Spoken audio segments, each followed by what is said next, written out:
If you can't measure it, you can't improve it. That's widely regarded as one of the most influential observations about how to run a business effectively. And it offers just as much wisdom for investors managing a portfolio too. Think about it. How will you know if you're progressing towards your financial goals if you aren't keeping track of how your investments are performing? That's why regular checkups and rebalancing are so crucial to long-term success. So let's dig into how to keep tabs on your portfolio's performance. If you watch some of our other lessons in this course, you'll know that creating an investment plan that suits your lifestyle is the first step for any investor. Then comes filling out your portfolio with a mix of securities that match your goals, investing timeline, and risk tolerance. However, those pieces you initially put into place aren't set in stone. Far from it. They'll likely need to change as life events pop up and your financial circumstances shift over time. Plus, the value of your investments can also go up and down, deviating away from your original plan.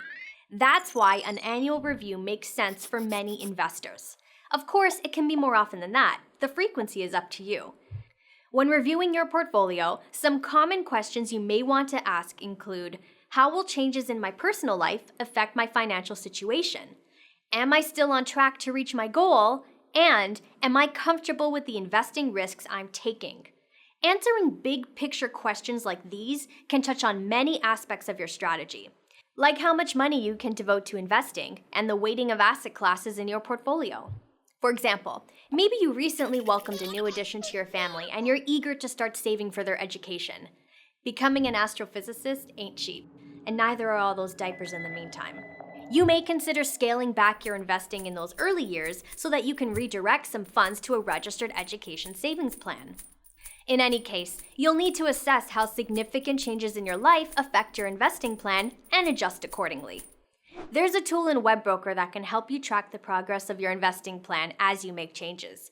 Head to the Goals tab in the top menu and answer a few questions about your investing plan.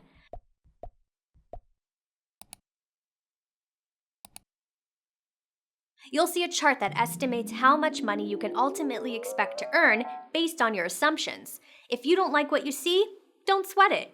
You can tweak some of the key factors on the menu to the left and recalculate to figure out a plan that works for you. As your investing habits and financial circumstances change over time, you can update factors like your risk profile,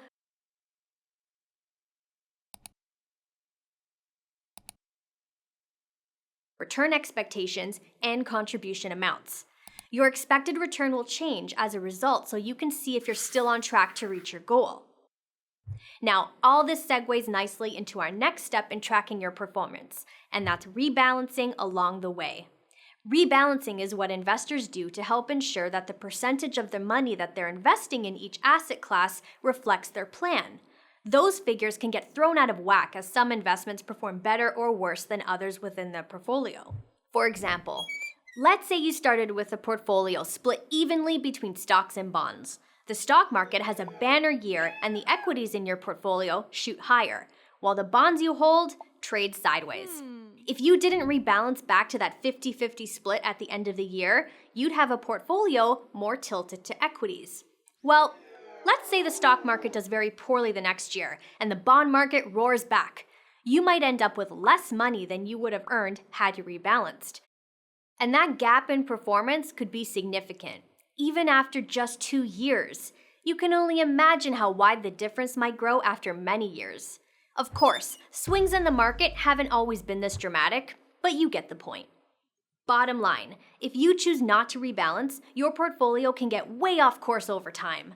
You might end up taking on much more or much less risk than you intended, and this may result in much different returns than expected. Now, if it sounds like a lot of work to rebalance your portfolio, know that it doesn't have to be. Webroker makes it easy to keep an eye on your asset allocation. Just click on the Accounts tab in the top menu and then select the Asset Allocation option. Choose the account you'd like to view, and you'll get a detailed percentage breakdown of how much you're investing in each major asset class. From there, you can click on an individual security to look at its performance, as well as quick links to buy or sell orders. If you'd like more context on how your portfolio is performing, just hit the Performance tab. you can see your time-weighted and personal rates of return over various periods of time. A time-weighted rate of return simply looks at how your various investments performed. It doesn't factor in other cash factors. So it's useful for just looking at the market value changes of your investment holdings over time. A personal rate of return, on the other hand, does consider when you make contributions and withdrawals to your portfolio, any dividends collected, and interest earned during the period. It's a more holistic view that tells you how much your portfolio has actually grown as a result of market value appreciation plus other cash factors. Both measures can help you decide how to rebalance your portfolio as needed.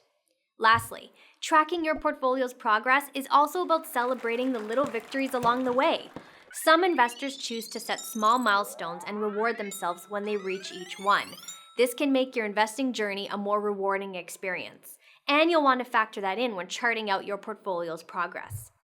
Now, what we've just discussed is a brief snapshot of the tools we have available to track performance. For more, check out one of our masterclasses on portfolio management to get a hands-on demo, or one of our webinars for insights from industry professionals.